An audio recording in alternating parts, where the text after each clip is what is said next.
doesn't love a Mega Man-style 2D action platformer, right? Well, let me rephrase that. Who doesn't love a great 2D action platformer? Well then, Gravity Circuit comes to us from developer Domesticated Ant Games and publisher PID Games, a publisher that quite frankly is having a phenomenal 2023. I mean, did you not play Vernal Edge yet? Easily my favorite game so far this year, but I digress. We are here to talk about Gravity Circuit, a game that kinda came out of nowhere if you ask me, but sometimes those are the best kinds of surprises. This is more of a surprise, friends tossed you a cool birthday party versus surprise, someone left an upper decker in the can and I just flushed. It's a good surprise. In Gravity Circuit, you'll control Master Kai, the titular Gravity Circuit. Kai is tasked with taking down an assortment of robotic baddies across 12 high-octane levels of 90s retro goodness. After a strange arc is discovered, evil forces begin to emerge from the shadows. This is the Virus Army. Thankfully, this game has Guardians, who once fended these bastards off, but at a great cost. Yes, there were casualties, but Kai is the sole survivor. I mean, we wouldn't have much of a game if he didn't, right? You guessed it though, years later, the Virus Army returns, and so too does our newly rebooted Kai, in a story that's campy, but honestly fun in the same way some of the Mega Man X games were. There's a surprising amount of dialogue, and overall the narrative more than serves the purpose. Hell, it might even surprise you a bit. I personally enjoyed it. Let's be real though, you aren't here for the plot, you want to know how Gravity Circuit plays. The answer? Pretty damn good, but maybe not how you were expecting it to play. Your basic movement and jumping will feel familiar enough, however you won't be relying on a Mega Buster here, as Kai is more of a close-range attacker, though he also has a grappling hook which can deal with enemies in some interesting ways, like flinging them all over the screen. This will also help you to traverse over pits and other obstacles, punch at foes, wall jump, and grapple your way through some very well-designed levels of which you can choose between of your own free will, just as you could in countless other Mega titles. Kai can also run and slide, and honestly, everything feels really responsive. Sure, the larger emphasis on close-range combat is different,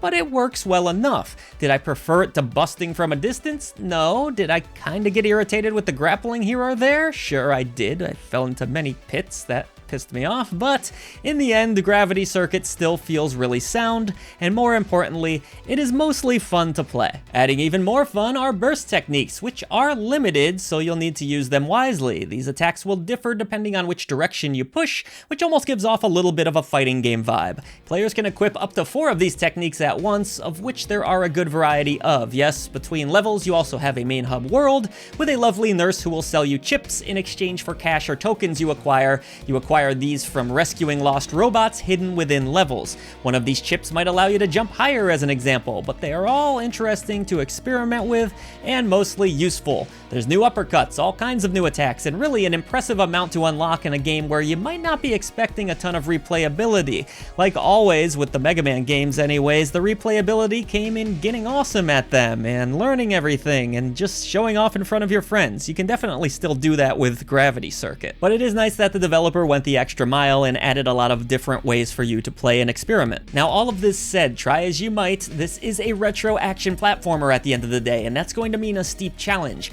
I was playing on normal for the majority of my gameplay, and that was good enough for Ole Gamer Joe. Spike hits were brutal on the life bar, though at least they weren't one-hit kills. Mercifully, there are checkpoints scattered throughout each level, and for a fee, you can also replenish your health and special meter at those checkpoints. Bosses dish out manageable patterns that are fun to learn, but they can also deal out serious damage, particularly during their second phases. And the grappling I mentioned earlier, yeah, it led to plenty of falls and miscues. You do have an easy mode here, or hard if you're crazy, but players should expect a good challenge either way. As far as the visuals go and the sound design, Gravity Circuit looks like it's advertised, a 90s retro game. Fantastic pixel art is displayed before your retinas, accompanied by a pulse-pounding soundtrack to keep your adrenaline flowing. It's a mostly electronic set of compositions, but these melodies are fairly infectious and definitely fit the overall vibe and mood of the game.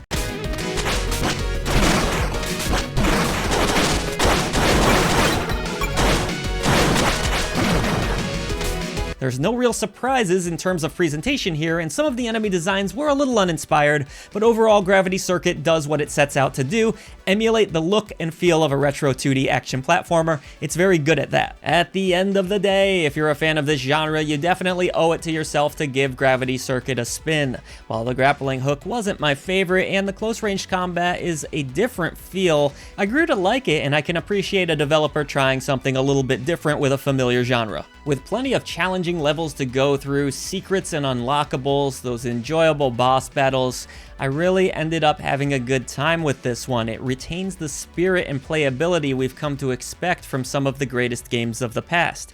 I guess you could say Gravity Circuit is pretty electric.